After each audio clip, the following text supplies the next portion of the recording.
Hello students, आज का हमारा लेसन है लेसन 5 पाठ पंचम पाठ पांचवा।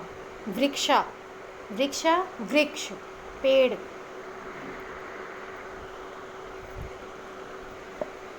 वने वने निवसन्तो वृक्षा वनं वनं रचयन्ति वृक्षा।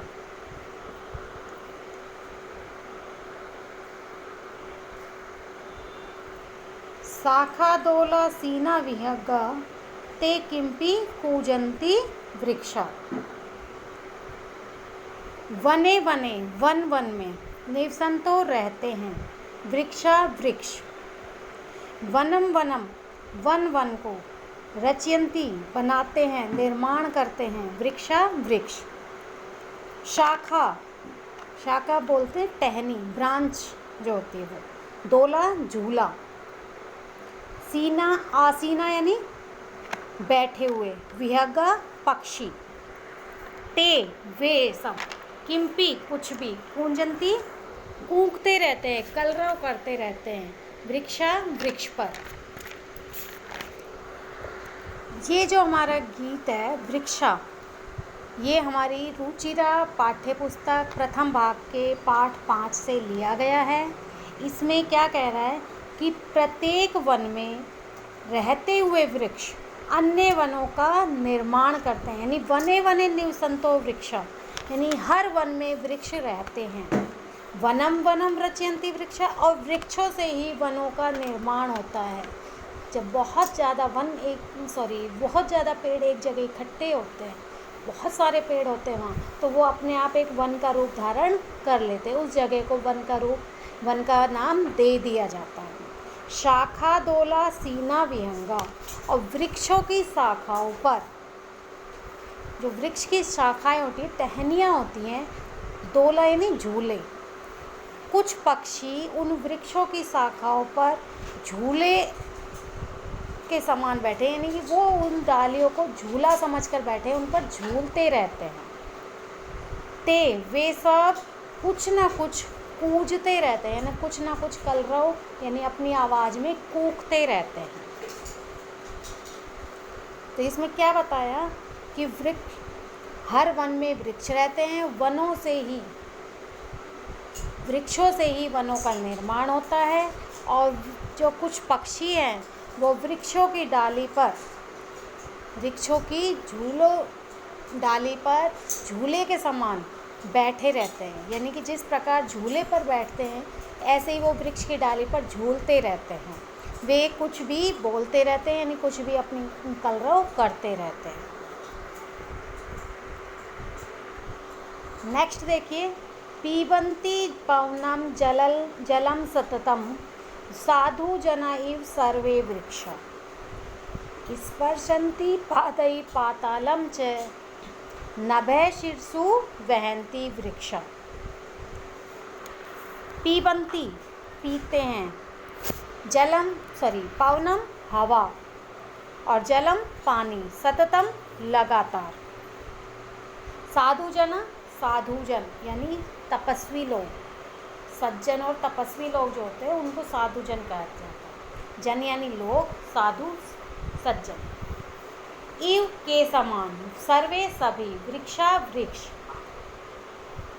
वृक्षा यानी बहुत सारे वृक्ष पेड़, और वृक्ष है एक पेड़, और वृक्षौ दो पेड़, वृक्ष वृक्षौ वृक्षा, एक वचन, द्विवचन, बहुवचन। स्पर्शन्ति स्पर्श करते हैं, छूते हैं, पादै पैरों से, पातालम पाताल को, चै ओर, नभः सिर से, नभः आकाश को, शीर्षु सिर पर, सिर होता है सिर, हेड, और वहन्ति वहन करते, ढोते हैं, वृक्षा पेड़।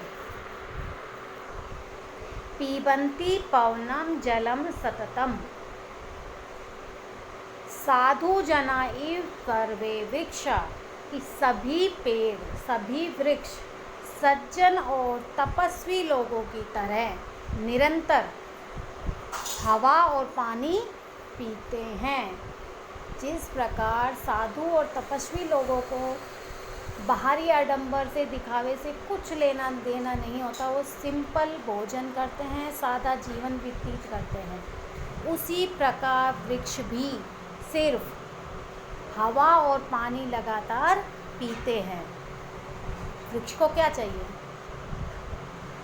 ये पानी चाहिए।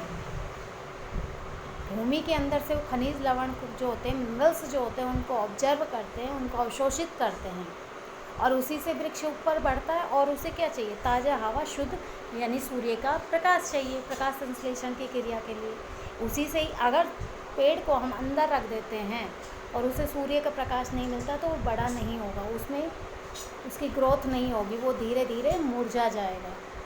तो इसी तरह कहा गया है कि जैसे साधु लोग होते हैं, सज्जन लोग, तपस्वी लोग, वो क्या करते हैं? सिर्फ सादा जीवन व्यतीत करते हैं, उसी प्रकार जो पेड़ पौधे हैं वो भी हवा और पानी को लगातार पीते रहते हैं। स्पर्शन्ति पादै पातालं च नभे शीर्षु वहन्ति वृक्षा, और अपने पैरों से पाताल को स्पर्श करते हैं और सिर पर आकाश को ढोते हैं। इससे क्या मतलब है? पाताल को स्पर्श करना यानी पेड़ों की जो जड़ें होती है वो इतनी विशाल होती है, वो इतनी अंदर तक, गहराई तक चली जाती है कि हमें लगता है जैसे वो पाताल को छू रही है। और जो पेड़, अगर हम इतने लंबे हो जाते हैं, अगर हम उसे दूर से देखते हैं तो हमें ऐसा लगता है जैसे जो आकाश है, आसमान है हमारा, वो उसका जो सारा वजन है वो पेड़ों के ऊपर टिका हुआ है। वो अपने सिर पर, अपने वृक्ष अपने ऊपर आकाश को वहन कर रहे, ले ढो रहे हैं कि आकाश उन्हीं के ऊपर टिका हुआ है। दूर से अगर हम पर्वत भी देखते हैं तो हमें ऐसा प्रतीत हो रहा है जैसे बिल्कुल आकाश को छू रहा हो, लेकिन जब हम पास जाते हैं तब हमें पता लगता है आकाश से कितना ऊपर। तो दूर से ऐसे ही पेड़ कैसा लगते हैं कि जैसे आकाश को ढो रहे हैं, वो आसमान को अपने सर पर ढो रहे हैं। नेक्स्ट देखिए,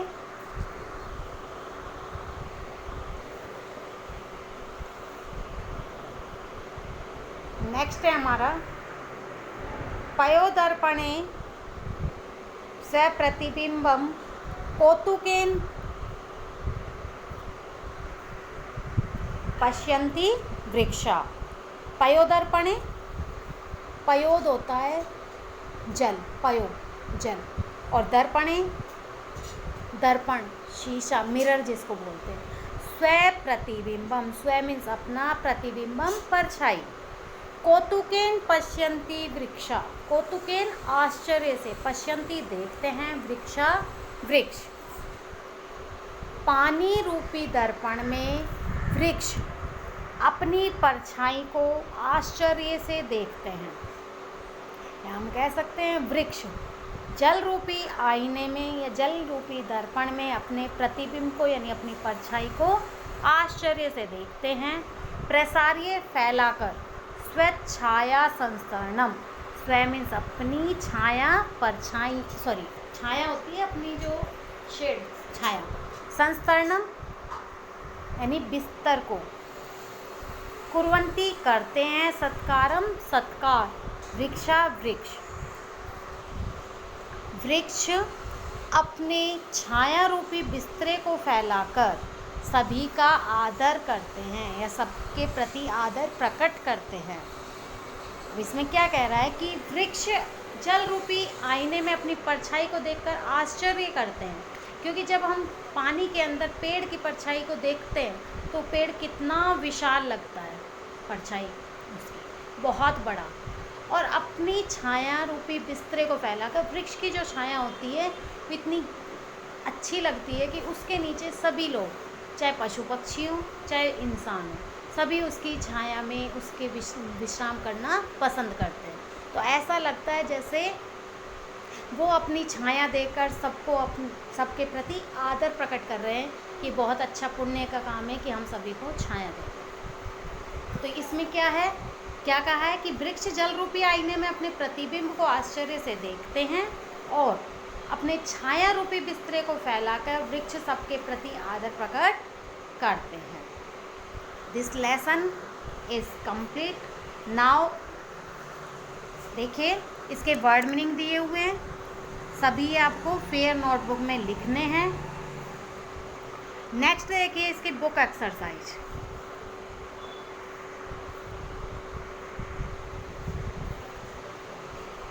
फर्स्ट क्वेश्चन है वचनानुसारम रिक्त स्थानानि पूर्यत। वचन के अनुसार रिक्त स्थानों की पूर्ति करनी है। जैसे हमें ऊपर दिया गया सेम डिटो लिखना है। जैसे एक वचन में रूप दिया, एक वचन, द्विवचन, बहुवचन, 3 वचन होते हैं संस्कृत में। वनम, वने, वनानि। एक वचन का रूप होता है वनम, द्विवचन में वने और बहुवचन में वनानि। ऐसे ही हमें जल शब्द के रूप करने, जलम, जले, जलानि। बिंबम, बिंबे, बिंबानी। ये हो गए हमारे नपुंसक लिंग के रूप। किस चीज़ के? नपुंसक लिंग, अकारांत नपुंसक लिंग के। नीचे हमारे वृक्ष शब्द के रूप है जो कि अकारांत पुल्लिंग के रूप है। उसके रूप कैसे चलते हैं? द्वितीय विभक्ति के रूप है ये। वृक्षम, वृक्षौ, वृक्षान। पवनम, पवनौ, पवनान। जनम, जनौ, जनान। पवन मीन्स हवा, जन मीन्स लोग, ठीक है। और जल मीन्स पानी होता है। बिंब तो परछाई होती है, छाया या परछाई। नेक्स्ट देखिए कोष्ठकेषु प्रदत्त शब्देषु, यानी कोष्ठक में दिए गए शब्दों से उपयुक्त विभक्ति को योजित व जोड़ करके रिक्त स्थानानि पूर्यत, रिक्त स्थानों की पूर्ति कीजिए। अहम रोटिकाम खादामि। अहम मैं, रोटिकाम रोटी, खादामि खाता हूँ, मैं रोटी खाता हूँ। त्वम डैश पीबसी। तुम क्या पीते हो भाई? जल। जल का कौन सा रूप आएगा? द्वितीय विभक्ति का, तो इसमें आएगा जलम। त्वम जलम पीबसी। नपुंसक लिंग के जो रूप होते हैं प्रथमा और द्वितीय के सेम होते हैं। अभी अगर आप कहो कि मैडम ने ऊपर तो कहा था कि वनम, वने, वनानी ये प्रथमा विभक्ति के रूप है, आप कह रही कि जलम द्वितीय विभक्ति का रूप है। नहीं, दोनों ही ठीक है। प्रथमा और द्वितीय में सेम होते हैं। फलम, फले, फलानी। फिर द्वितीय में भी फलम, फले, फलानी। तो जल शब्द भी नपुंसक लिंग में आता है। जलम, जले, जलानी। जलम, जले, जलानी। नेक्स्ट देखिए छात्र डैश पश्यति। छात्र क्या देखता है भाई? दूरदर्शन। तो क्या आएगा इसकी द्वितीय विभक्ति? दूरदर्शनम।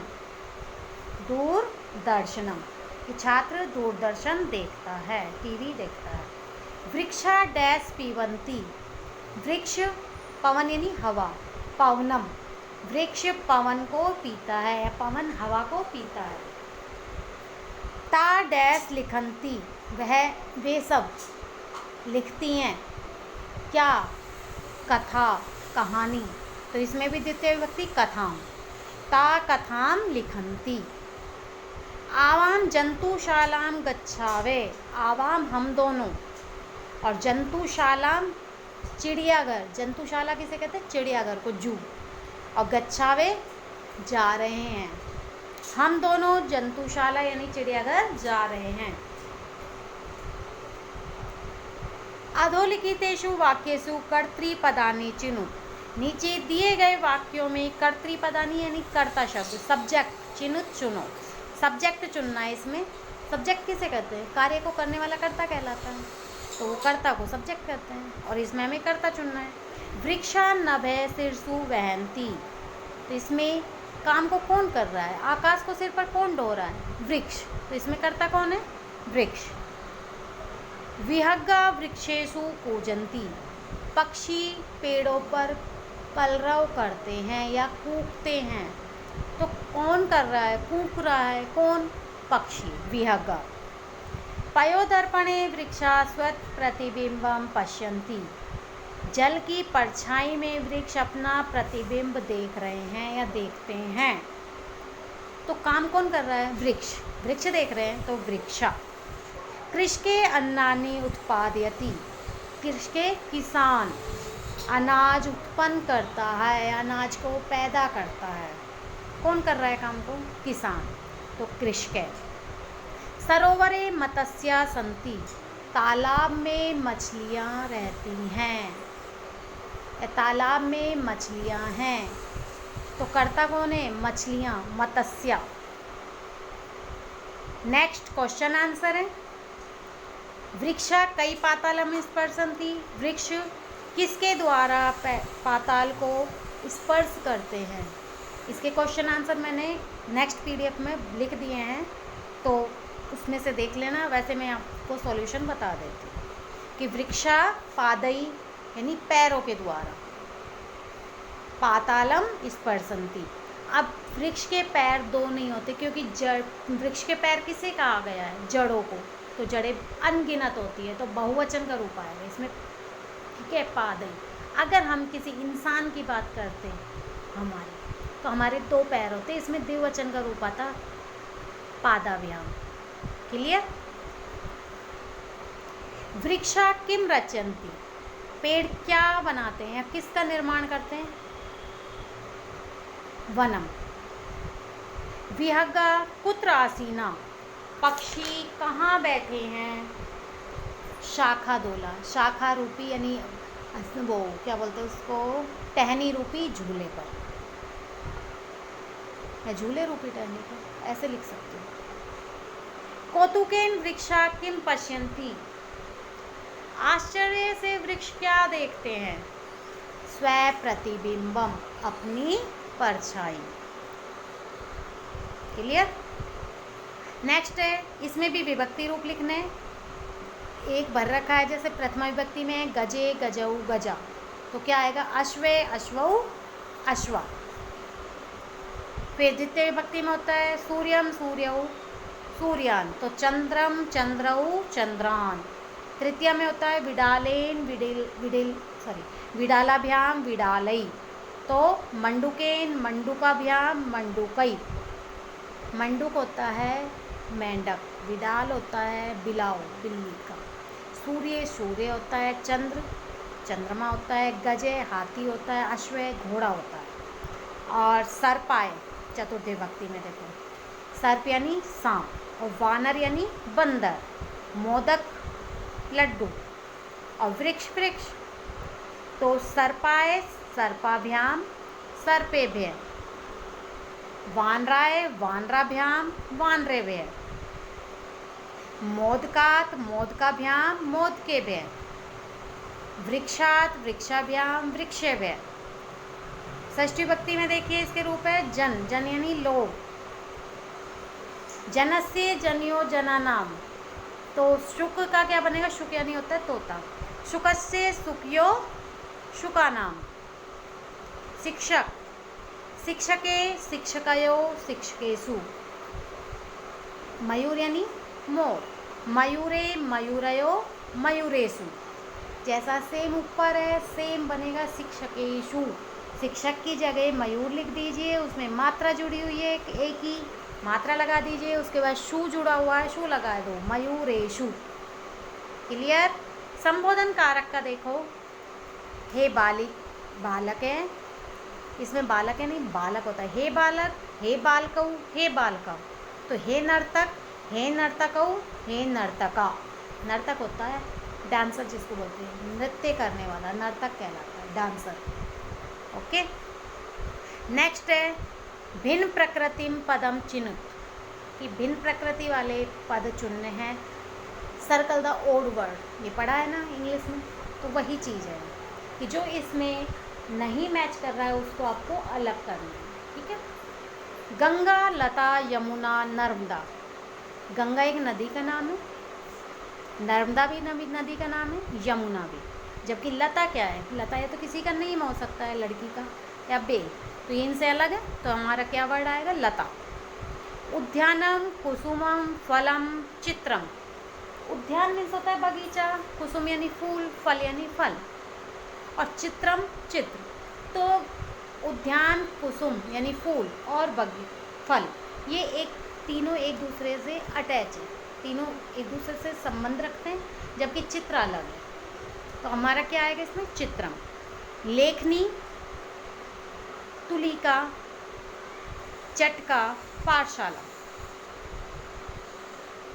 तुलिका होती है जो पेंसिल से हम वो जो कलम नहीं होती थी पहले ज़माने पे, जिसमें से तख्ती पे लिखते थे, वो और लेखनी होती है जो पेंसिल जिससे हम लिखते हैं वो लेखनी, या पेन को भी लेखनी बोल सकते हैं हम, जिससे भी हम लिखते हैं वो लेखनी होती है। और पाठशाला विद्यालय, और चटका होती है चिड़िया।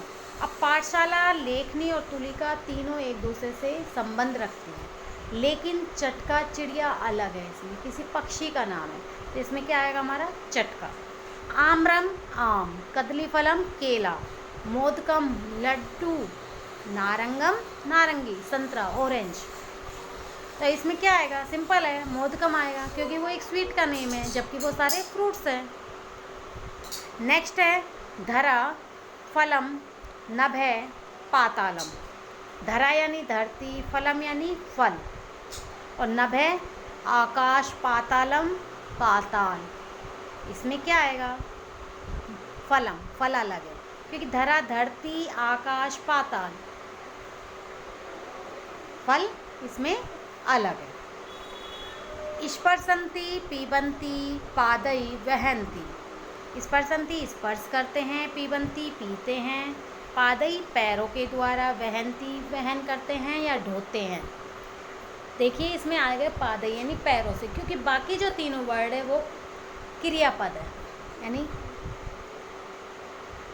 धातु रूप है वो क्रियापद, तो वो अलग है। और जबकि पादई क्या है, ये इसमें मैच नहीं कर रहा है, ये इसमें अलग है।